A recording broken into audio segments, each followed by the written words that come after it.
Bom dia, então vamos à aula de hoje, que tratará sobre funções.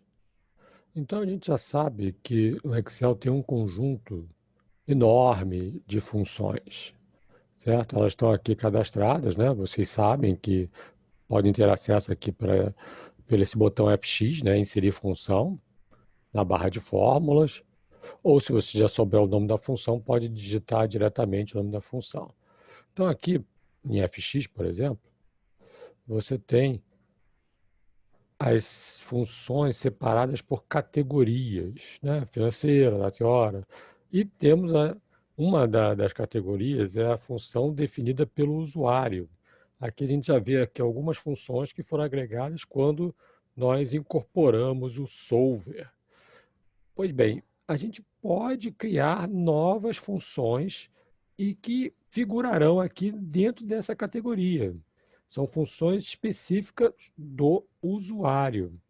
Como é que a gente faz isso? Bom, a gente vai tratar então das seguintes assuntos. Vamos falar da estrutura, como é que é a estrutura da função, do retorno, os argumentos e os tipos de variáveis. Vamos lá? Então eu vou aqui para a guia desenvolvedor, Visual Basic, para abrir então a, o ambiente de programação. Então estamos aqui no módulo 1, nós temos por enquanto, deixa eu apagar isso aqui, né? Nós temos, por enquanto, nenhuma função, tábula rasa, e aí eu vou criar uma nova função. Para criar uma nova função, eu simplesmente começo digitando a palavra reservada function, function em inglês de função. O Excel vai reconhecer, o VBA vai reconhecer essa palavra como sendo uma palavra reservada, e eu vou batizar aqui a minha função. Sei lá, vou fazer uma função para somar dois números. Então, vou batizá-la como add. Add vai ser o nome da função. Uma vez batizada, agora a gente tem que colocar a lista de argumentos. Mesmo que seja nenhum, mas a gente tem que colocar, prever uma lista de argumentos. Essa lista ela sempre fica entre parênteses. Toda função tem que ter o abre e fecha parênteses. Isso é uma condição sine qua non, ou seja, sem a qual não é possível. Então eu vou especificar aqui dois argumentos, que eu vou batizá-lo como N1, vírgula, aqui tem que ser vírgula, porque dentro do VBA é tudo em inglês, e o separador de argumentos é a vírgula, diferente lá do Excel, né, que a gente usa em português, e lá é ponto e vírgula, mas aqui é a vírgula, N2. Pois bem, então esse aqui é o cabeçalho, a estrutura é essa. Function é a palavra reservada function, nome da variável, lista de argumentos. Quando eu der o Enter também, ele vai agregar ao final as palavras reservadas end function. Então toda a nossa programação, tudo que nós quisermos fazer, tem que ficar entre o function e o end function. Vocês podem observar que ele já identificou as palavras reservadas, já pintou com uma cor diferente, um azul mais escuro, talvez um roxo. Bom, e aqui, então, internamente, eu vou escrever a minha função personalizada. Então, eu vou deslocar, porque é uma boa prática, né? Você colocar deslocado para identificar que esse código pertence a esta função. E muito bem. E agora eu vou dizer que esta função add, ela vai receber N1 mais N2. Então, isso é a estrutura tradicional para uma função, certo? A palavra reservada function, nome da função, lista de argumento, código, e esse código sempre ao final deve ter o nome da função, quer dizer, add aqui tem que ter sempre um nome, exatamente o mesmo nome, add aqui, que ao final vai receber, esse igual aqui significa receber, que ao final vai receber alguma coisa, pode ser uma conta, um valor, qualquer coisa. Bom, ao final ele sempre vai ter que ter isso aqui. nome da função igual a alguma coisa. E end function para terminar. Bom, já terminamos. Já está disponível essa função lá no Excel para o usuário utilizar. Então, se eu venho aqui, por exemplo, em Plan 3, eu posso colocar aqui N1, N2, e aqui eu coloco os valores que eu desejo, de N1 e N2. Por exemplo, 4, Enter, 3, pronto. Então, agora aqui eu vou botar a função add. Como é que a gente insere uma função? A gente já sabe. Você pode tanto digitar igual, add, ó, já apareceu, lista dos argumentos. Qual vai ser o primeiro argumento? É o conteúdo da célula B1, ponto e vírgula, que é português, né? Conteúdo da célula B2. Fecha parênteses, Enter. 7. Eu poderia também utilizar o botão inserir função. Então, vou clicar aqui em inserir função. Nas funções, na categoria definida pelo usuário, já apareceu aqui add. Ok. E aqui aparecem os dois argumentos, N1 e N2. Então, N1 vai ser o B1, N2 vai ser B2. Não é o propósito dessa aula ainda, né? Mas em aulas posteriores ensinaremos como a gente pode colocar a descrição da função em uma ajuda aqui. Como aparece, como aparecem para as outras funções. Ok, 7. Quer dizer, daria um aspecto bem profissional, né, às suas funções personalizadas. Muito bem. Então, 4, 3, 7, está terminado. Então, essa é a forma como a gente adiciona funções. As funções, elas podem também não ter, ou não precisam ter nenhum argumento. Por exemplo, eu posso criar aqui uma função, function, myName, que vai retornar o nome do arquivo, certo? Então, eu não preciso dizer, em princípio, nada. Não tem nenhum argumento. End function, como é que eu faço para retornar o nome da função? Existe vou botar aqui, sempre tem que ter, né? myName igual, sempre, certo? Ops, deixa eu botar uma linha em branco aqui, uma outra linha em branco aqui, certo? Sempre tem que ter assim, myName igual a alguma coisa, ao final, condição sine qua non. Então, eu vou pegar aqui um objeto. Esse objeto se chama this workbook, né, do inglês esta pasta de trabalho, workbook, certo? E eu vou pegar uma propriedade dele. Qual é a propriedade dele? Quando eu digitar o ponto, aparece a lista de métodos e propriedades, e existe uma propriedade chamada name. Name. Pronto. Está pronta essa função. Posso utilizá-la? Eu posso vir aqui e colocar aqui myName. Não tem argumento, né? Então basta colocar a função igual myName, abre parênteses, fecha parênteses, enter. Ele trouxe aqui exatamente o nome deste arquivo completo, aula 25 de maio, linguagem de programação.xlm. Muito bem.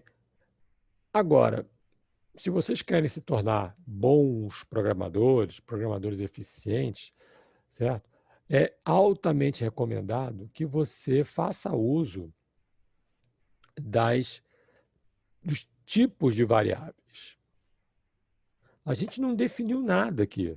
Eu não disse quem é N1, não disse quem é N2, não disse que valor ele vai retornar, mas, mas se eu sou um bom programador, eu devo especificar isso. Embora seja opcional, é uma boa prática. Então, por exemplo, primeiro retorno, add, função add. O que ela retorna? Ela retorna a soma, certo? No nosso caso aqui, eu usei para somar dois números inteiros.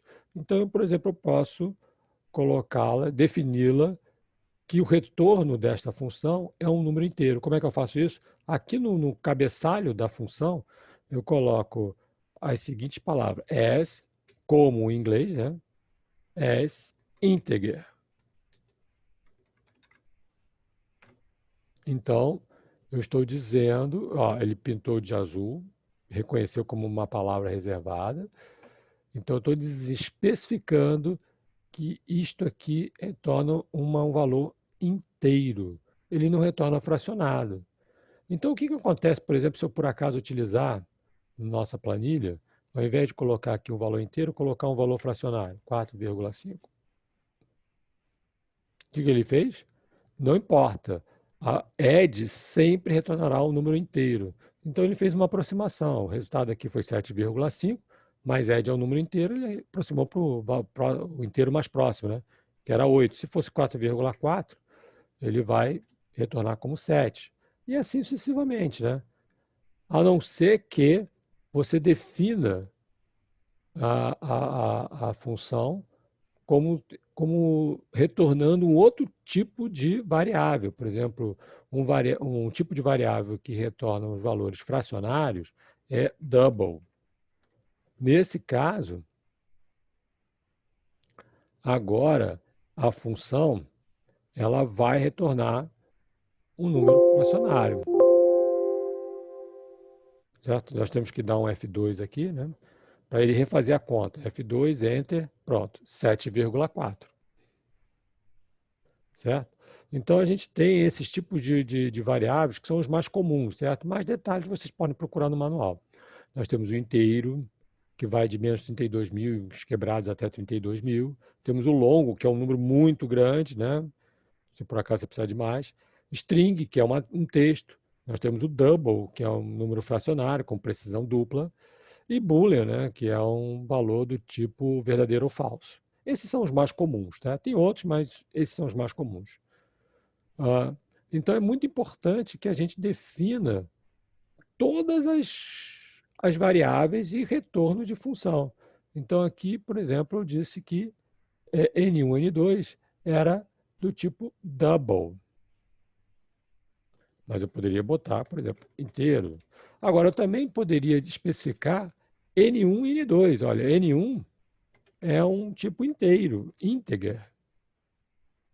N2 é do tipo inteiro, integer. Pronto. Agora sim, esta função ela está como manda a boa prática. Todas as variáveis estão descritas e especificadas. N1 é o inteiro, N2 é inteiro e o retorno é o inteiro também. Pronto, agora sim. Isso é muito importante, porque muitas vezes a gente pode ser traído por símbolos que têm uma sobrecarga. Esse é o nome, sobrecarga. Então, esse mais aqui, ele pode ser um símbolo que representa uma soma, mas pode ser um símbolo que representa uma concatenação, se por acaso ele estiver trabalhando com texto. Então, vou mudar aqui. Ao invés de retornar como inteiro, vamos retornar uma string. Então, agora ele vai retornar uma string. E eu vou criar duas novas variáveis aqui para converter esse número que é o inteiro, um valor numérico, em um texto. Então, eu vou criar aqui a variável equivalente nt1, número de texto, né? Número equivalente em texto 1, ele vai ser igual ao n1. E o nt2, número equivalente em texto 2, vai ser igual a n2. E antes, eu vou definir nt1 e nt2 como sendo duas variáveis texto. Então, eu vou usar a palavra reservada dim, né, abreviatura de dimensionamento. Vou dimensionar nt1 como sendo 1 como sendo uma string e vou dimensionar nt2 como sendo uma string. Nesse caso, o resultado vai ser completamente diferente e não vai somar números. Ele vai concatenar. Vamos ver lá? Então, aqui, 4,4 e 3, qual vai ser o resultado? 7. Ele pegou o 4,4, transformou em inteiro 4. Opa! Ah, sim, desculpa, faltou mais uma coisinha. Só um pequeno detalhezinho. Observa que ele já alinhou à esquerda. Para ele, o 7 é um texto, né? Mas esqueci de colocar aqui. Eu vou somar aqui, não o número, mas o texto. Vou somar o texto. Vamos ver qual vai ser o resultado? Então, F2, Enter, para ele atualizar a fórmula, né?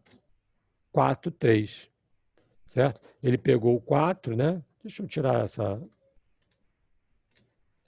fracionária. Pegou o 4, pegou o inteiro 4, pegou o inteiro 3 e concatenou. Ele não somou, ele concatenou. Veja então que essa soma aqui, ela teve um resultado diferente. Isso é muito importante, né? Porque a gente precisa saber o que a gente está trabalhando. Observe que quando a gente não diz nada sobre uma determinada variável, N1 aqui, e quando eu não digo nada sobre NT1, ele, em princípio, né, como eu não disse nada, ele define a variável como sendo uma coisa variante. Deixa eu primeiro começar com NT1. Depois eu volto isso. Então, eu vou colocar aqui um ponto de parada, certo? Para ele parar aqui. Vou editar aqui minha fórmula. F2. Enter. Ele parou aqui, certo? E eu vou pegar NT1, que eu não disse nada sobre ele, não disse o que ele é. Vou colocar ele aqui na inspeção de variáveis. Cliquei e arrastei para cá. Então, NT1, certo? Observe que o valor é vazio. E qual é o tipo? Variante.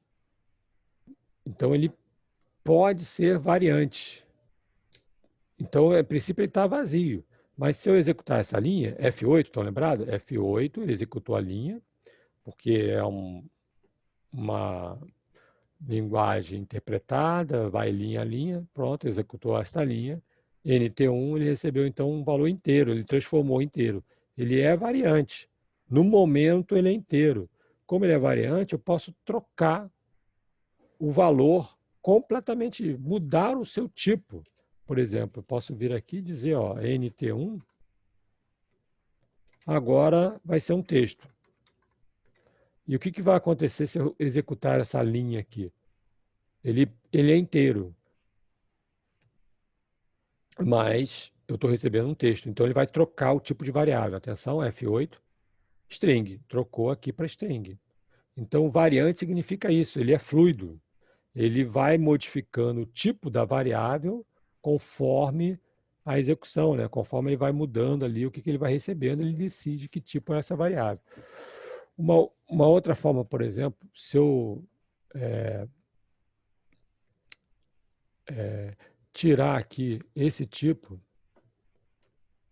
eu coloquei aqui uma referência, não coloquei uma referência? A referência é um range em inglês.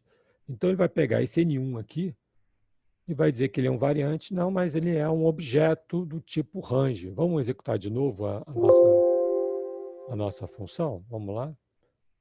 Pronto, executamos, ele parou aqui e eu vou pegar o N1 e vou trazer aqui para a minha área de variáveis. Pronto.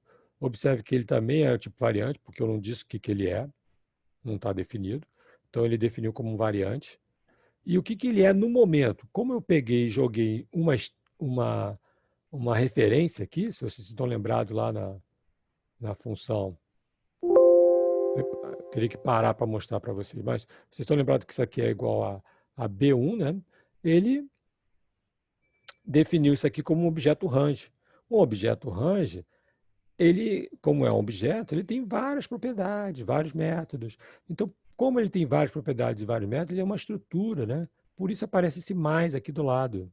Então, eu posso ter acesso aqui a várias propriedades desse objeto range. Está lembrado que ele está na coluna 2, é B, ele é coluna 2, B2, e a linha em inglês é row, né? Row, row 1. Então está aqui, linha 1, coluna 2. E temos outras propriedades, né? Várias outras propriedades. Fórmulas, a gente pode pegar a largura da coluna, cor interna, cor externa, e assim vai, né? Ele, ele é um objeto do tipo range, ele é um objeto do tipo, certo? Referência em português. Então é isso. Vocês, a mensagem que vocês têm que levar para casa é isso. Vocês podem criar suas funções personalizadas, eh, procurem sempre definir as variáveis, embora isso seja opcional, porque ele define como variante, né? Mas é muito importante que vocês tenham o costume de definir as variáveis para não cometerem erros, né? É, não previstos, né?